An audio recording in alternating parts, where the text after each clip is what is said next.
The morning of February 14th, 2025 began like any other in Washington.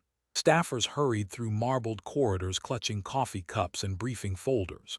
Tourists lined up outside the Capitol, cameras ready, eager to glimpse democracy in action.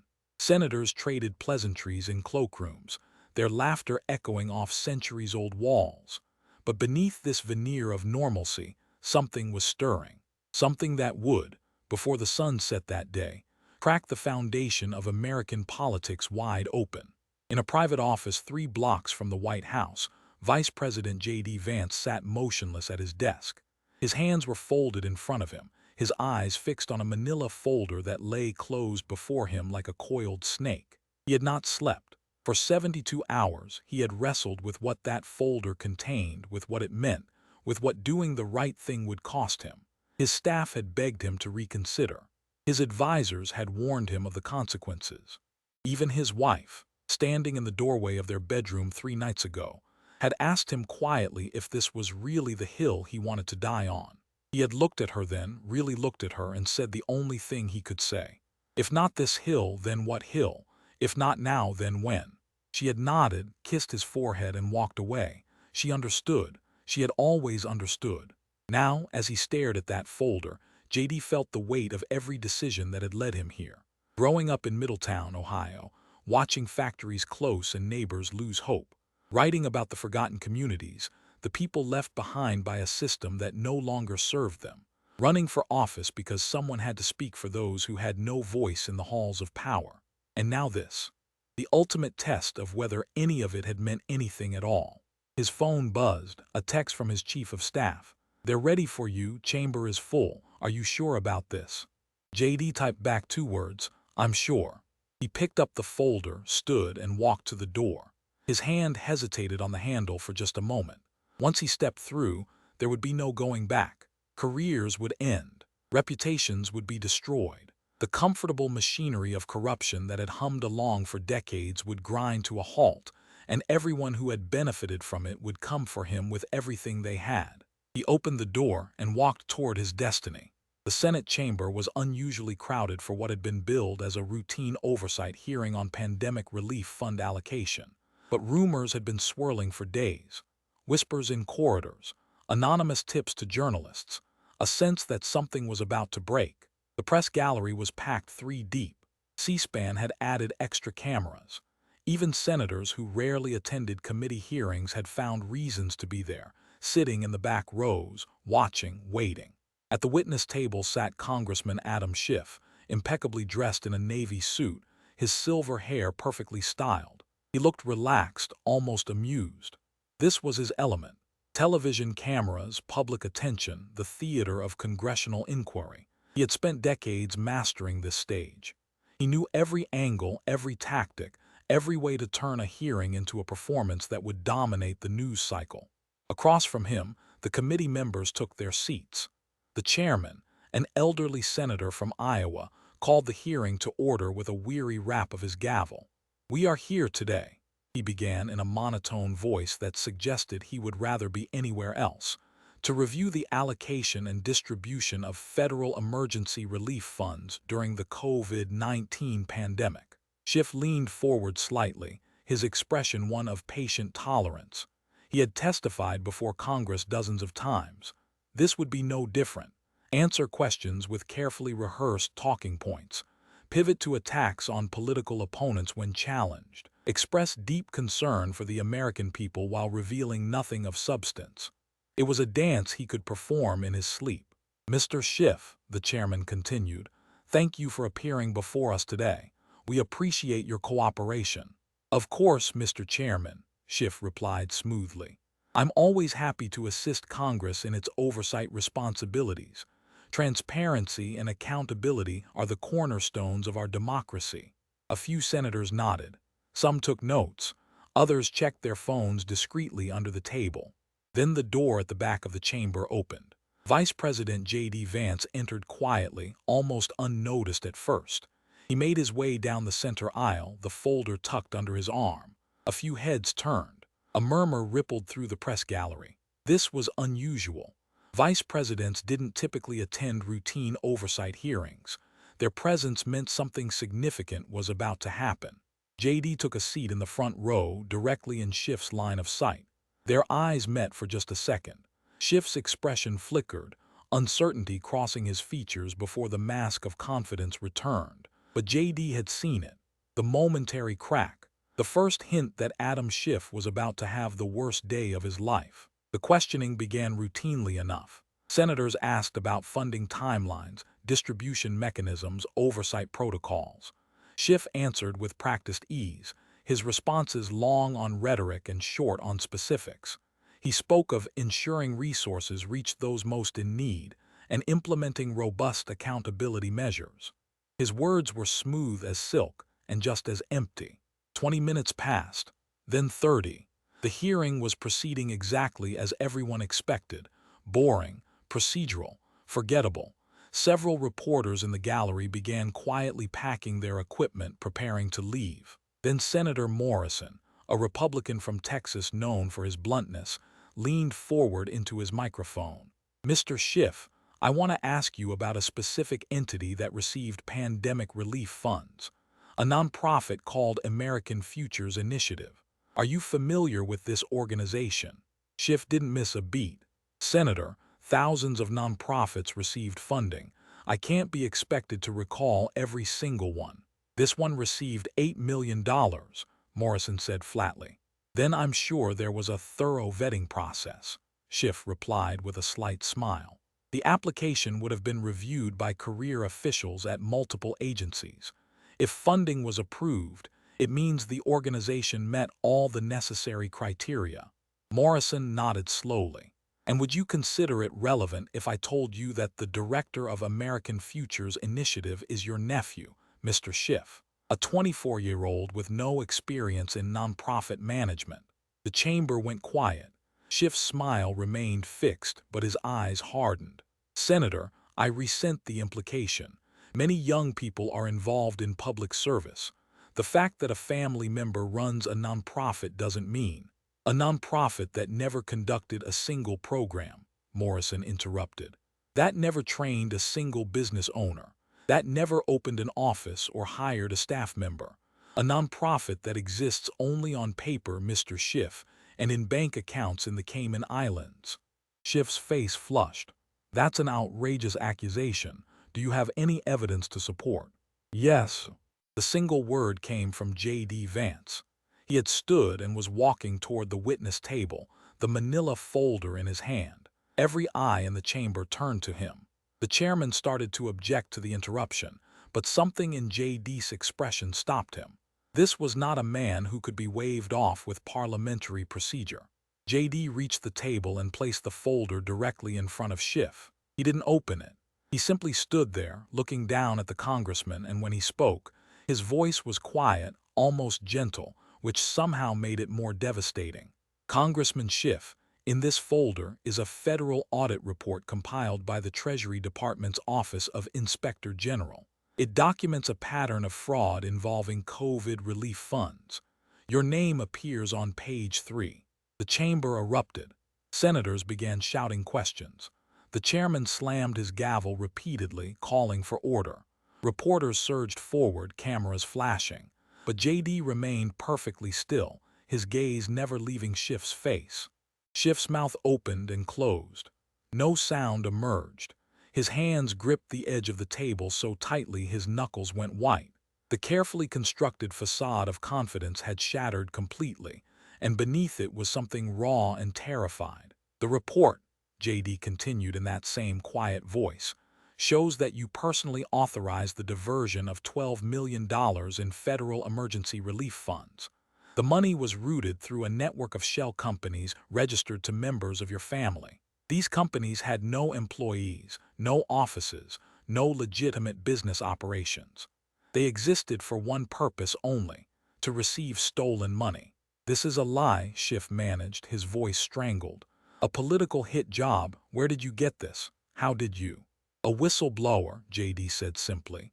"A member of your own staff who came to me 3 weeks ago. He couldn't live with what he had helped you do.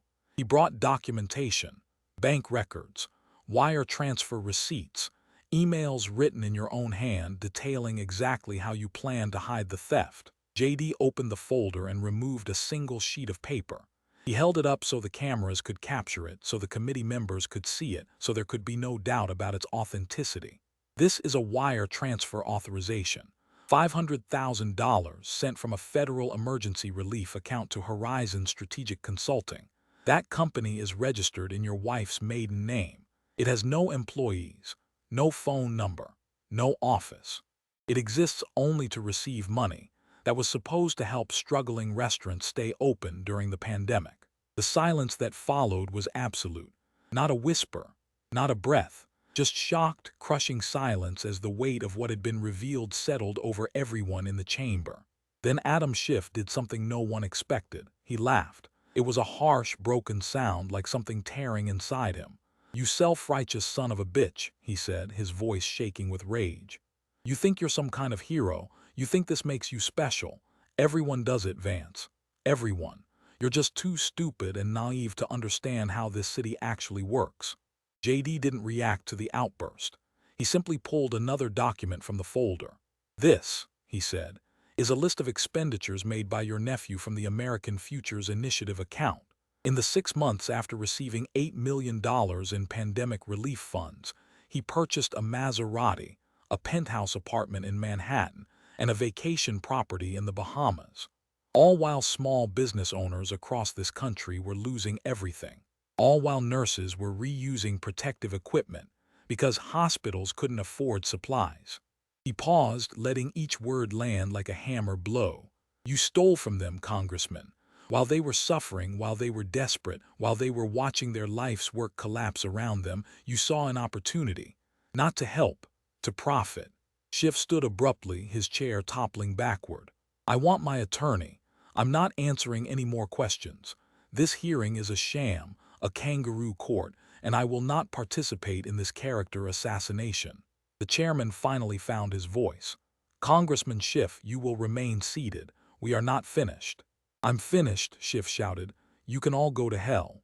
He started toward the door, but JD's voice stopped him. "There's more." Schiff froze, his back to the chamber.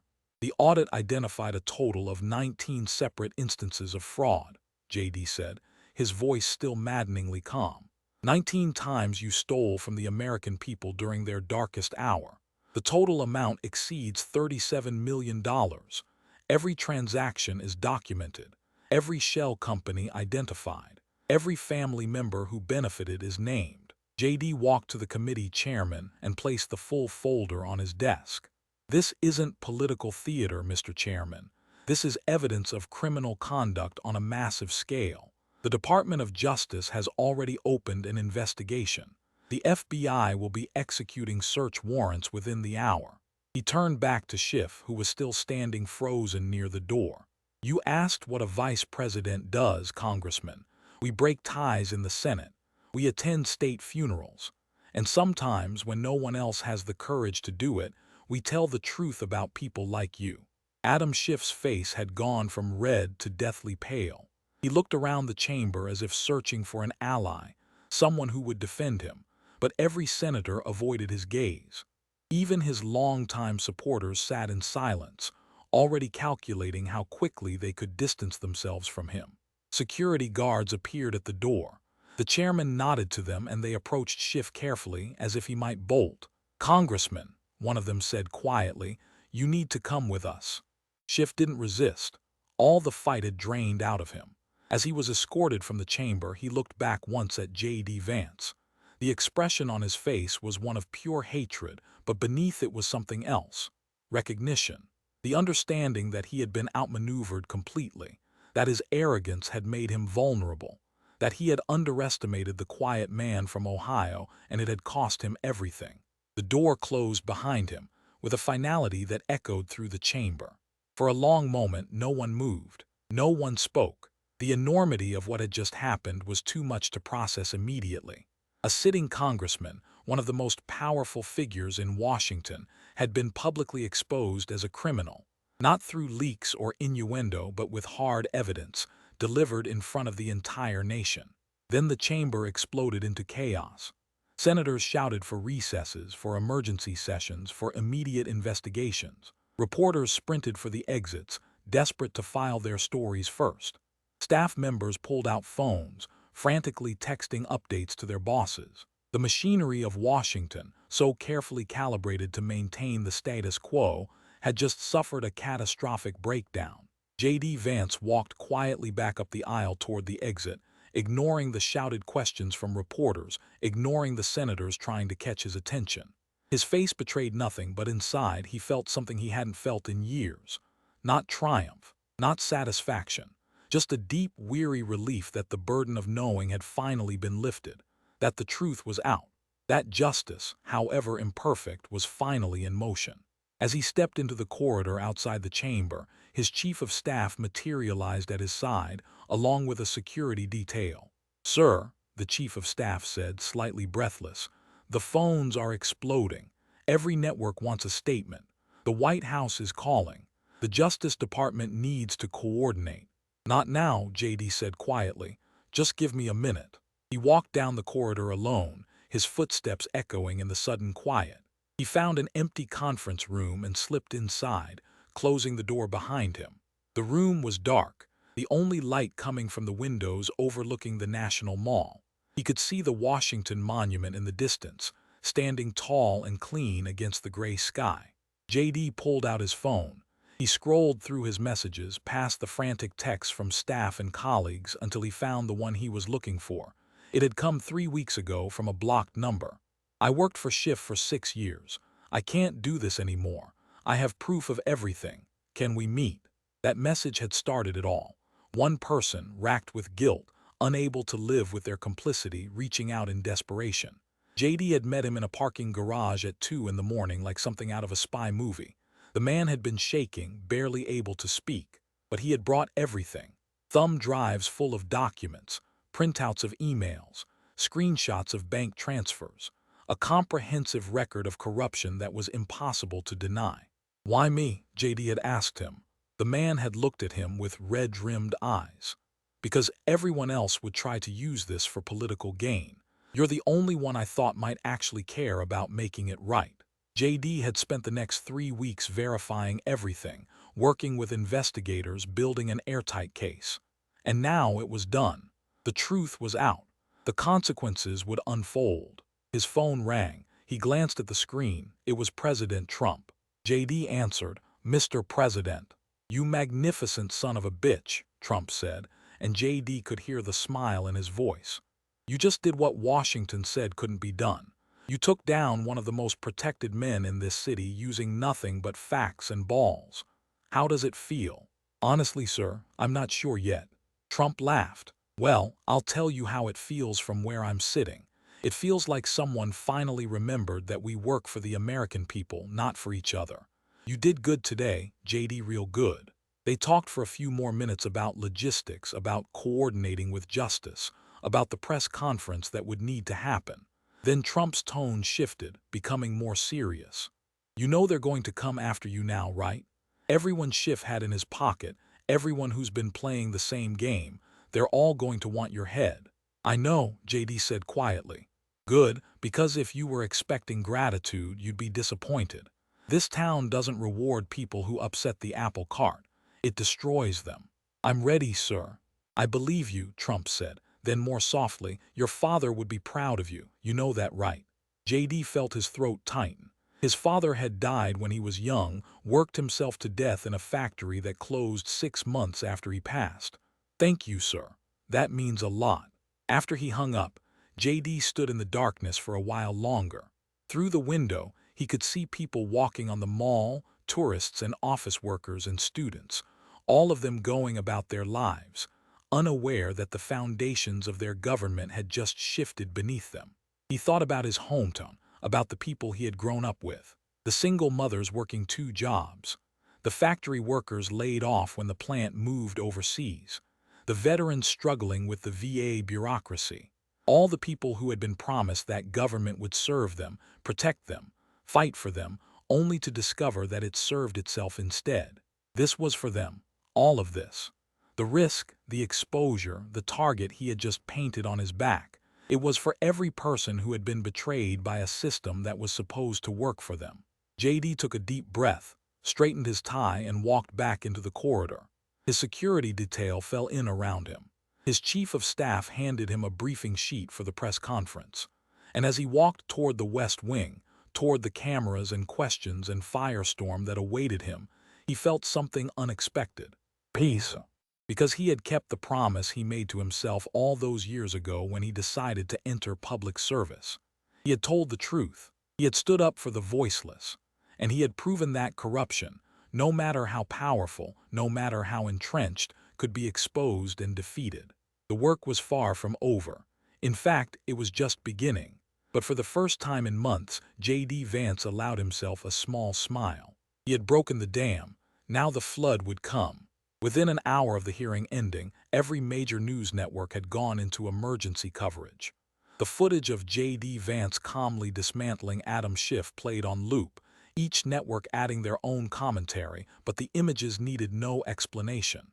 The manila folder, the documents, Schiff's face draining of color, the moment when everything changed. In a small diner outside Columbus, Ohio, a waitress named Maria Santos paused while refilling a customer's coffee, her eyes fixed on the television mounted in the corner. She had been one of the lucky ones, barely keeping her restaurant afloat during the pandemic by selling takeout from a tiny kitchen. But she remembered the sleepless nights, the mounting debt, the applications for relief that went unanswered. She remembered thinking she must have done something wrong, that she wasn't worthy of help. Now, watching Schiff being escorted from the chamber, she understood. The money had been there. It just hadn't reached people like her because someone had stolen it. The coffee pot trembled in her hand. The customer looked up, concerned, and Maria realized she was crying. "You okay, honey?" the customer asked. Maria nodded, unable to speak. She set down the coffee pot, pulled out her phone, and typed a message. "Thank you, Vice President Vance. You gave me back my dignity. You showed me I wasn't the failure, the system was." She posted it to social media, not expecting anyone to see it. But within minutes it had been shared 100 times. Then 1,000. Then 10,000. Other small business owners began adding their own stories. Restaurant owners, shopkeepers, contractors, all of them sharing the same revelation that it hadn't been their fault, that they had been robbed by the very people who were supposed to help them. The movement happened organically, without organization or leadership. It was just people finally understanding what had been done to them and refusing to be ashamed anymore. In a hospital in Las Vegas, 2 nurses sat in the break room watching the coverage on a small wall-mounted TV. They had worked through the worst days of the pandemic wearing garbage bags as protective equipment because the hospital couldn't afford proper gear. They had watched patients die alone because there weren't enough staff members to hold their hands. They had gone home every night wondering if they had been exposed, if they would carry the virus to their own families. One of them, a woman named Sarah Chen, had applied for a grant to purchase better equipment for the hospital. The application had been denied. No explanation given. Just a form letter saying the funds had been allocated elsewhere. Now she knew where. Into Schiff's nephew's Maserati. Sarah looked at her colleague, a younger nurse named Marcus who had graduated just before the pandemic hit. He had gone straight from nursing school into the apocalypse, and the experience had nearly broken him. She had found him crying in the supply closet more than once, overwhelmed by the death and suffering he couldn't prevent. "It wasn't our fault," she said quietly. Marcus looked at her, confused. "The shortages, the lack of equipment, the patients we couldn't save. We thought we had failed them, but we didn't. Someone stole the resources that could have saved them. Someone chose money over their lives." Marcus's face hardened. Then he stood, pulled out his phone, and began typing. "I'm telling our story," he said. "Everyone needs to know what happened here, what happened everywhere." Within an hour, nurses from across the country were sharing similar stories. The hashtag "They Stole From Us" began trending, not with rage but with something more powerful: clarity. The understanding that they had been wronged and that someone had finally held the wrongdoers accountable. Back in Washington, the Justice Department was moving with unprecedented speed. FBI agents executed search warrants at Schiff's congressional office, his home, and the offices of every shell company identified in the audit report. They seized computers, phones, filing cabinets full of documents. Some of Schiff's staff members were taken in for questioning. Others were offered immunity in exchange for cooperation. The dam had indeed broken, and the flood was revealing things that had been hidden in darkness for years. Attorney General Patricia Morrill held an emergency press conference at 7 p.m. She stood at a podium in the Justice Department's main briefing room, flanked by FBI Director Callahan and Treasury Inspector General Winters. The room was packed with reporters, all of them shouting questions before she even began speaking. She waited for silence, her expression grave. When the room finally quieted, she began. Earlier today, Vice President Vance presented evidence to a congressional committee documenting widespread fraud in the allocation of federal emergency relief funds during the COVID-19 pandemic. I want to be clear. This is not a political matter. This is a criminal matter. The evidence is substantial, detailed, and disturbing. She paused, letting that sink in. Based on the information provided by Vice President Vance and corroborated by our own investigations, the Department of Justice has opened criminal probes into Congressman Adam Schiff and potentially dozens of other individuals. The charges under consideration include wire fraud, money laundering, embezzlement of federal funds, and conspiracy. A reporter shouted, "Has Congressman Schiff been arrested?" Patricia's expression didn't change. Congressman Schiff is currently in federal custody and will be arraigned tomorrow morning. Additional arrests are expected in the coming days. How high does this go? Another reporter called out. Are there other members of Congress involved? Our investigation is ongoing, Patricia said carefully. But I will say this. The corruption documented in the Treasury audit is not limited to one individual. This appears to be a systemic problem involving multiple actors across several agencies and institutions. Every lead will be pursued. Every person who broke the law will be held accountable, regardless of their position or political affiliation. The questions continued, rapid fire and insistent. How long had she known? Why wasn't the investigation public before? What role did the White House play? Patricia answered what she could, deflected what she couldn't, and maintained the careful balance of being transparent without compromising the ongoing investigation. But the message was clear. Washington was about to experience a reckoning unlike anything in modern history. After the press conference, Patricia returned to her office on the 5th floor of the Justice Department building. Waiting for her was J.D. Vance, sitting in one of the chairs near her desk. He had been watching the press conference on her office television. "You did well," J.D. said as she entered. Patricia closed the door and sat down heavily in her chair. She suddenly looked exhausted. "We're about to tear this city apart," she said quietly. "You understand that, right? This isn't just about Schiff anymore. Once we start pulling on these threads, we're going to unravel things that have been carefully stitched together for decades." "I know," J.D. said. "Powerful people are going to lose everything. Political alliances that have lasted generations will collapse. The entire ecosystem of lobbying and influence peddling that keeps this city running is going to be exposed." "Good," J.D. said simply. Patricia studied him for a long moment. "You really believe that, don't you? That we can clean this up? That it's possible to root out corruption on this scale?" "I believe it's necessary to try," J.D. replied. "Whether it's possible or not isn't really relevant. It has to be done." Patricia smiled slightly. "You remind me of why I went to law school, before I learned to be pragmatic and political, when I still thought justice was the point." She pulled a folder from her desk drawer. "I want to show you something."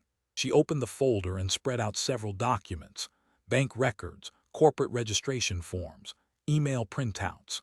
"We've been building cases for 18 months, she said. "Quiet investigations into corruption across multiple agencies. We had the evidence, but we couldn't move forward because the targets were too powerful, too connected. Every time we tried to prosecute someone, political pressure would come down from above. Cases would be shut down before they got to a grand jury." J.D. leaned forward, studying the documents. "What you did today changed the equation," Patricia continued. "You made it impossible to ignore anymore. You forced this into the light where it couldn't be buried, and for that I'm grateful." She paused. "But I also need you to understand the cost. The blowback is going to be severe. They're going to investigate you. They're going to dig into every aspect of your life looking for dirt. They're going to try to paint you as a hypocrite or a political operative or worse." "I've done nothing wrong," JD said. "That won't matter," Patricia said flatly. "They'll find something, or they'll invent something. That's how this works. You've declared war on some of the most powerful people in this country, and they're not going to go down without trying to take you with them." JD was quiet for a moment, absorbing this. Then he said, "There's something I need to tell you, something that's going to make this even more complicated." He reached into his briefcase and pulled out a worn notebook. Patricia recognized it immediately. Martin Reeves's notebook, the one JD had mentioned in some of their earlier conversations. "This documents corruption going back 40 years, JD said. "Military procurement fraud, veterans benefits theft, defense contracting schemes. All of it meticulously recorded by a man who spent his entire life watching criminals steal from the people he served with." Patricia took the notebook carefully, as if it were an explosive device, which, in a way, it was. "Some of these cases are too old to prosecute," JD continued. "The statute of limitations has run out or the perpetrators are dead, but many of them are recent enough to pursue, and more importantly, they show patterns. Networks of corruption that are still active, people who have been doing this for decades and have never been caught." Patricia flipped through the pages, her expression growing more troubled with each entry. Finally, she looked up at JD. "If we pursue this, if we really go after everyone in this notebook, we're not just talking about a few bad apples anymore. We're talking about dismantling entire power structures." "Yes," JD said. "The political fallout will be catastrophic. Administrations from both parties will be implicated.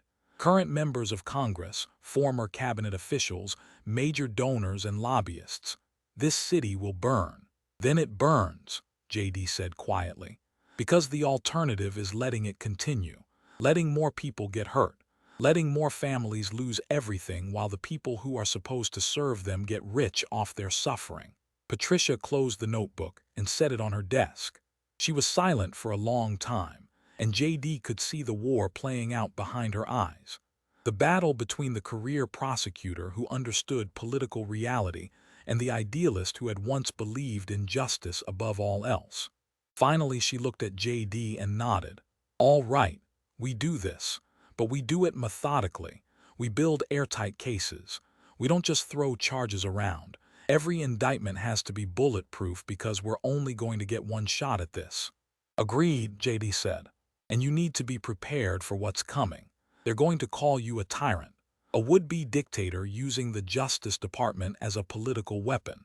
They're going to compare this to witch hunts and show trials." "Let them," JD said.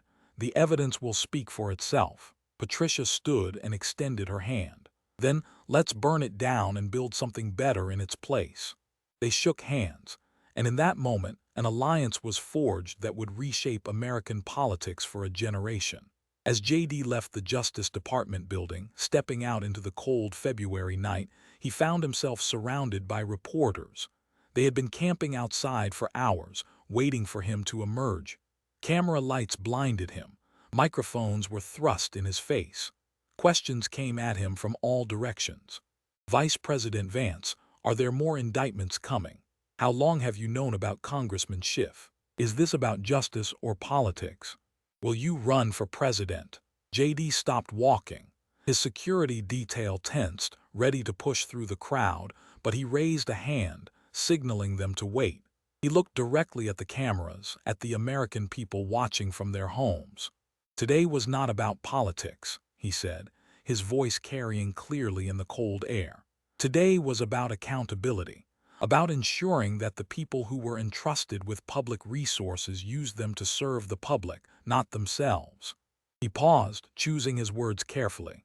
"I know there are people in this city who are nervous right now, people who have been playing by a different set of rules. And to them, I say this, the rules are changing. Public service is not a path to personal enrichment. It's a sacred trust. and those who violate that trust will face consequences. A reporter called out, "Are you saying there are more investigations coming?" JD looked directly at the camera. "I'm saying that today was not the end. It was the beginning. And every American who has been hurt by corruption, every family that has been betrayed by the people they elected to serve them, deserves to know that someone is fighting for them. That's what today was about. That's what every day forward will be about." Then, without taking any more questions, he walked to his car. As it pulled away from the curb, he looked back at the Justice Department building, at the lights still burning in windows on every floor where prosecutors and investigators were working late into the night, building cases, following leads, preparing for the storm to come. His phone buzzed, another text from an unknown number. "You're a hero. My dad lost his business because of people like Schiff. Thank you for caring." JD saved the message. He had been saving all of them, every single one. They were reminders of why this mattered, of who he was fighting for. By the time he reached his residence at the Naval Observatory, he had received over 200 messages. Some from people he knew, most from strangers, veterans thanking him, small business owners sharing their stories, parents of healthcare workers expressing gratitude. But there were other messages too. Threats, anonymous warnings, messages telling him to back off, to stop before it was too late, to remember what happened to people who tried to change things in Washington. JD read them all. He saved those too, because they were proof that the work was necessary. If he wasn't making powerful people uncomfortable, he wasn't doing his job. His wife was waiting for him in the kitchen.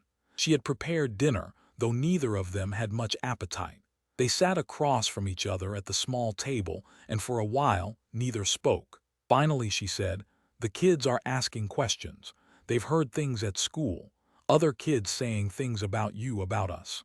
JD felt a stab of guilt. He had known this would affect his family, but he hadn't fully prepared for how it would impact his children. "What kind of things?" "That you're trying to destroy Washington. That you're on a power trip. One of the teachers apparently said in class that you were being reckless." She paused. Then Emma stood up and said that her daddy was the bravest person she knew, that he was fighting for people who couldn't fight for themselves. JD felt his eyes sting. Emma was his youngest, only 8 years old. The teacher asked her how she knew that, his wife continued. And Emma said, "Because he comes home sad every night. Brave people don't cry because they're scared. They cry because they care." JD put his head in his hands. His wife reached across the table and took his hand. "She's right," his wife said softly. "You do care, and that's why you can't stop. Not because of pride or ambition, because you genuinely believe that things can be better, that government can serve people instead of exploiting them." "What if I'm wrong?" JD said quietly. "What if all of this just makes things worse?" "Then at least you tried," his wife said. "At least you stood up and said, 'Not on my watch.' That's more than most people can say."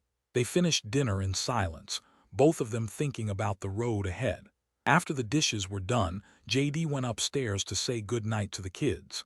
Emma was already in bed, but still awake, her favorite stuffed bear tucked under her arm. "Daddy," she said as he sat on the edge of her bed. "Yes, sweetheart. Are you doing something dangerous?"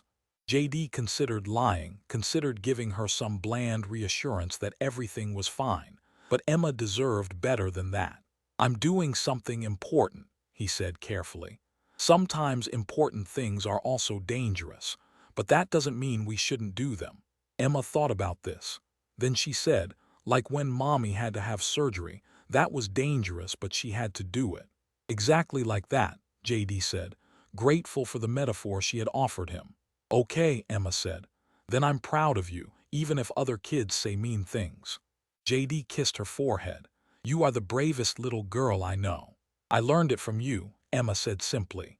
After she fell asleep, JD stood in her doorway for a long time, watching her breathe. She looked so small, so innocent. She shouldn't have to deal with any of this. No child should have to defend their parents' choices at school. But she did, and she would, because that was the world they lived in. He thought about all the other children across America whose parents had lost businesses, whose parents had struggled to put food on the table, while Adam Schiff and people like him stole the money that was supposed to help them. Those children deserved better too. And if JD's children had to face some discomfort so that other children could have a fairer future, then that was a price he was willing to pay. That night JD dreamed of fire, Washington burning, the monuments melting, everything he had worked for turning to ash. But when he woke in the darkness, sweating and gasping, he realized it wasn't a nightmare. It was a promise. The old order had to burn before something new could be built. He got out of bed and went to his study. On his desk was Martin Reeves's notebook, open to a random page. He read the entry, written in that careful, steady handwriting. September 15, 1987. Witness Procurement Officer Anderson approved purchase of defective body armor. $3 million contract awarded to Bridgetech Industries, owned by his brother-in-law. 3 months later, Corporal Mills killed in training accident. Armor failed. Anderson still in position. No investigation. No accountability. JD ran his fingers over the words. Corporal Mills. Someone's son. Someone's brother. Dead because someone wanted to make a quick buck. And for 38 years, no one had been held accountable. Until now. JD pulled out a legal pad and began making notes. Cases to prioritize. Witnesses to interview. Records to subpoena. He worked through the night, fueled by coffee and righteous anger, and by the time the sun rose over Washington, he had the beginnings of a battle plan. This was going to be a long war, but it was a war that had to be fought. The arraignment of Adam Schiff took place at 9 a.m. in a federal courthouse in downtown Washington. The scene outside was chaotic. Protesters lined the steps, some calling for Schiff's conviction, others claiming the charges were politically motivated. News trucks from every major network created a traffic jam on the surrounding streets. Security was tight, with metal barriers keeping the crowds back and police officers positioned every few feet. Inside the courthouse, the atmosphere was heavy with anticipation. The gallery was packed with reporters, congressional staffers, and ordinary citizens who had waited in line for hours for a chance to witness history. When Schiff was brought in through a side entrance, a gasp rippled through the room. He was in handcuffs, wearing an orange prison jumpsuit instead of his usual expensive suits. His silver hair was uncombed. His face was pale and drawn. He looked like a man who hadn't slept. The judge, a stern woman named Ruth Hawthorne, entered and called the court to order.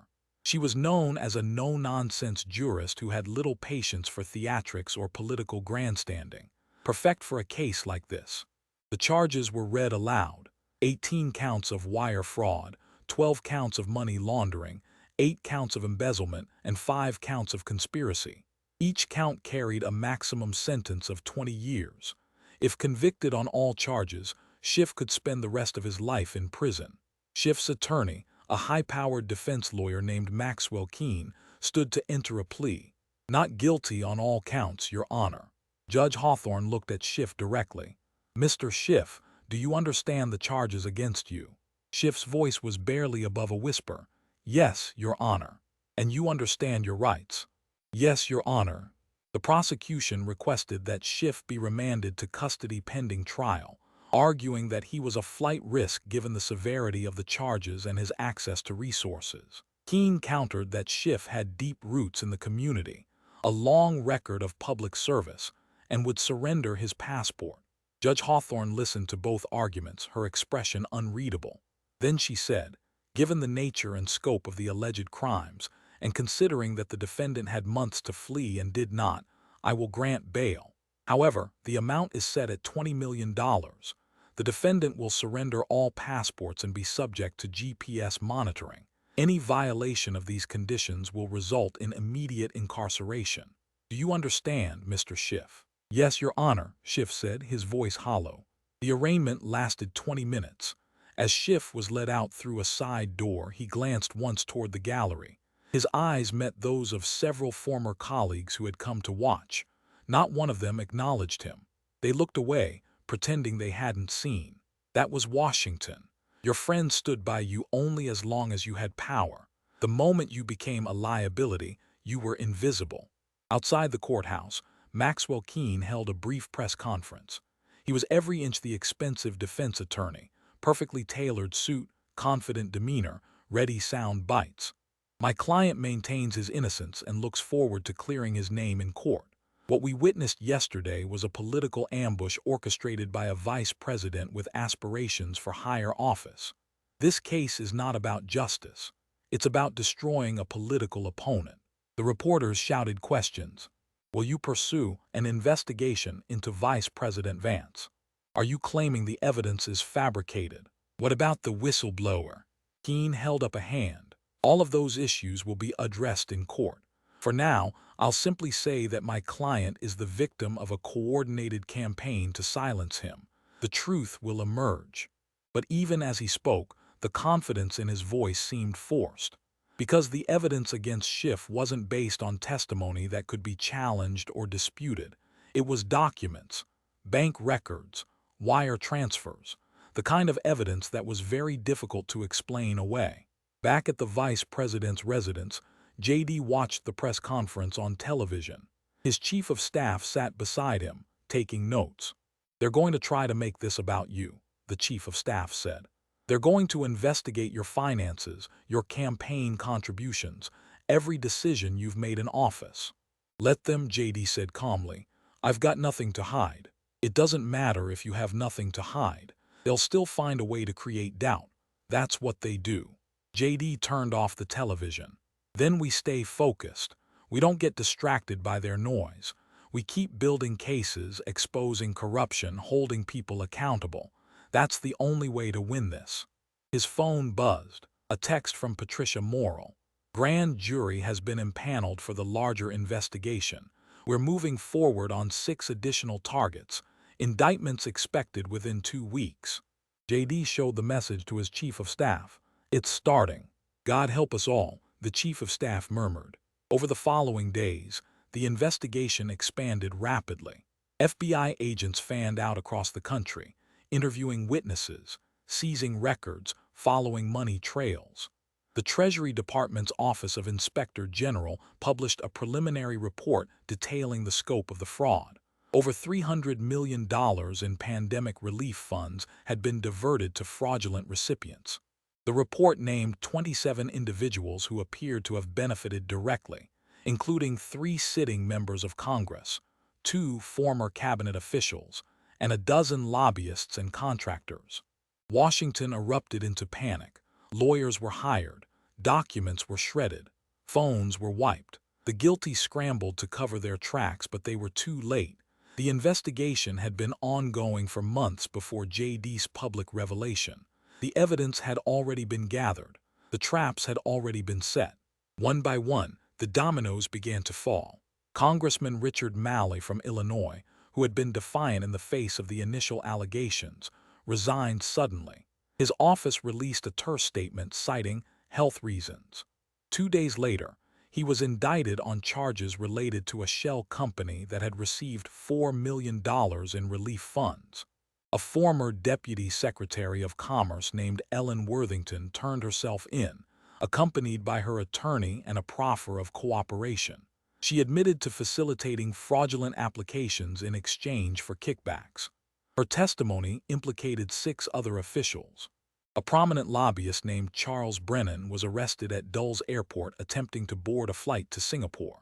In his luggage, agents found $12,000 in cash and 3 USB drives containing encrypted financial records.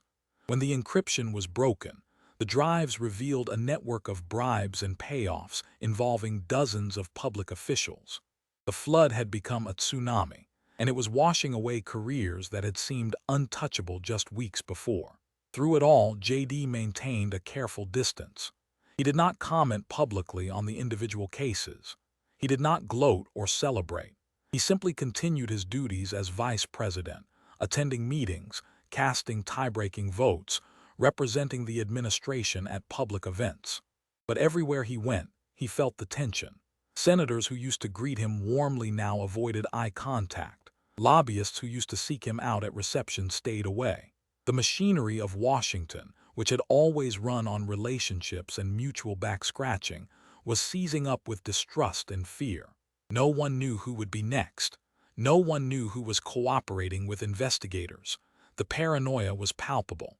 In a private dining room at an exclusive K Street restaurant, a group of longtime Washington insiders met for what they called a strategy session. There were 8 of them, 4 lobbyists, 2 former senators, a former White House chief of staff, and the CEO of a major defense contractor. They had been meeting like this for 20 years, coordinating their influence over legislation, carving up federal contracts, ensuring that the system continued to work in their favor. But tonight the mood was somber. "He has to be stopped," one of the lobbyists said, not needing to specify who he was. Everyone at the table knew. "If this continues, we're all going to be indicted. Our entire way of doing business is being criminalized." The former chief of staff, a shrewd operator named Douglas Hart, shook his head. "We can't stop him directly. He's too clean. They've already gone through his finances with a microscope. There's nothing there." "Then we go after his family," another lobbyist suggested. "His wife, his kids, make it hurt. Make him understand there's a price for." "Absolutely not," Hart interrupted sharply. "We're not doing that. We're better than that. And more importantly, it would backfire spectacularly. The moment we target his family, we turn him into a martyr. We prove everything he's been saying about us." "Then what do we do?" the defense contractor asked. "Just sit here and wait for our turn in handcuffs." Hart was quiet for a long moment, thinking.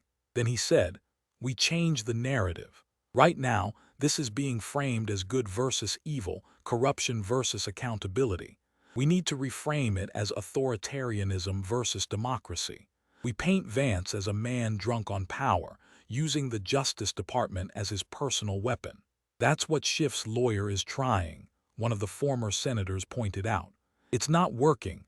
The evidence is too strong." "Because Schiff was obviously guilty," Hart said.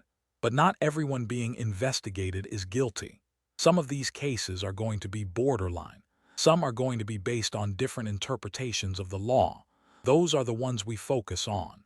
We find sympathetic defendants, people who made mistakes but aren't criminals. We defend them vigorously. We turn them into victims of overreach." The table was silent as they considered this strategy. "It could work," one of the lobbyists said slowly, "especially if we can get some cases dismissed or get not guilty verdicts. It would undermine Vance's credibility." Hart nodded. "And we start planting stories. Anonymous sources expressing concern about the scope of the investigation. Former Justice Department officials worried about due process. Legal scholars questioning the prosecutorial tactics. We don't attack Vance directly. We attack the process. We make people worry that even if he's right about some of this, he's going too far." "That's going to take money," the defense contractor said. "A lot of money. PR firms, legal defense funds, media campaigns." "We have money," Hart said simply. "What we need is coordination. Everyone at this table needs to be on the same page. We hit them from every angle. Op-eds in major newspapers. Talking heads on cable news. Legal challenges to every subpoena. We make this investigation so expensive, so time-consuming, so politically toxic that even supporters start questioning whether it's worth it." The group nodded slowly. It was the kind of strategy that had worked for them countless times before. Turn a simple question of right and wrong into a complicated debate about process and precedent. Muddy the waters until people couldn't remember what the original issue was. But as they left the restaurant that night, none of them felt particularly confident, because they were facing something they had never encountered before. Someone who genuinely didn't care about the political cost.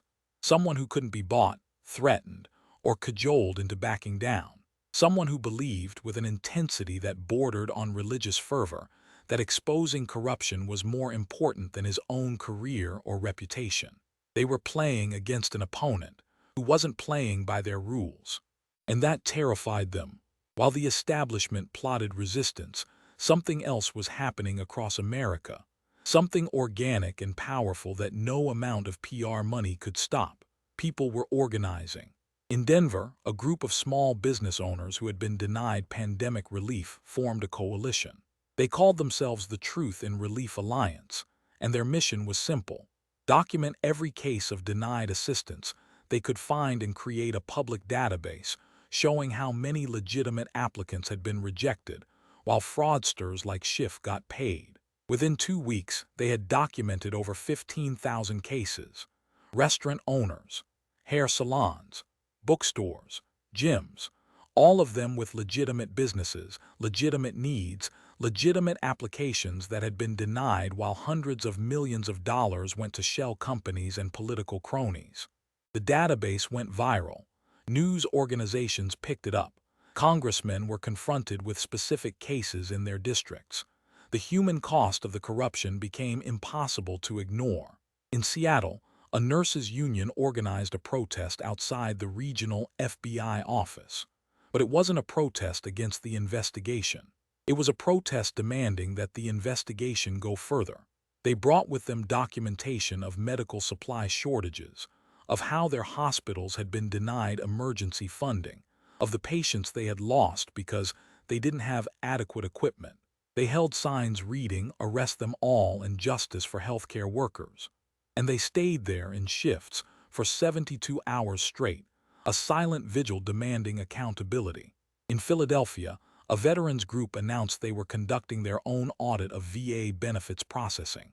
They had noticed suspicious patterns. Applications from certain regions were approved at much higher rates than others. Certain contractors seemed to win every bid, regardless of whether their bids were competitive. They compiled their findings into a report and sent it directly to J.D. Vance's office, along with a simple note: "Finish what you started." These grassroots movements had no central organization, no major funding, no celebrity spokespeople. They were just ordinary people who had been hurt by the system and who finally saw a chance to make it right. And they were organizing themselves, finding each other through social media, sharing information, building momentum. JD received reports about these movements daily. His staff compiled them into briefings, highlighting the most significant ones. But JD didn't need the briefings. He was reading the social media posts himself, staying up late scrolling through the stories, the photos, the testimonials. One night, his wife found him at his computer at 2 in the morning, tears streaming down his face. "What's wrong?" she asked, concerned. He turned the laptop toward her. On the screen was a video. A young woman, maybe 30 years old, speaking directly to the camera. Her voice was steady, but her eyes were red. "My name is Christina Moore," she said in the video. "My husband David owned a construction company in Michigan. When COVID hit, we applied for emergency relief. We were denied. David took out personal loans to try to keep the business going, to keep his employees paid, but it wasn't enough. We lost everything, our house, our savings, everything." She paused, composing herself. David started drinking. He couldn't handle the shame of feeling like he'd failed. 6 months ago, he drove his truck into a tree. The police said it was an accident, but I know better. He gave up. He couldn't live with feeling like he'd let everyone down. Christina looked directly into the camera. "But I just found out that the money was there, that we could have gotten help, that my husband died feeling like a failure when the truth is he was robbed. Someone stole the money that could have saved him, saved us, saved our family." Her voice grew stronger. "Vice President Vance, if you're watching this, I want you to know something. You didn't just expose corruption. You gave me back my husband's dignity. You showed me that he wasn't weak. He was betrayed. And I will spend the rest of my life making sure everyone knows his story, making sure this never happens to another family." The video ended. JD looked at his wife, his face streaked with tears. "Her husband is dead," he whispered. "Because of what they did, because of greed and corruption. He's dead, and they were living in penthouses and driving Maseratis." His wife knelt beside his chair and held him as he wept. Not for himself, not for the difficulty of the fight ahead, but for David Moore, a man he would never meet. A man who had died believing he was a failure when the truth was that he had been the victim of a crime. When JD finally stopped crying, he felt something harden inside him, a resolve that went beyond moral outrage. This was personal now, for David Moore, for Christina, for everyone who had suffered while corrupt officials lived in luxury. The next morning, JD requested a meeting with the Senate Judiciary Committee. He had information to share, and it was time to expand the scope of the investigation once again.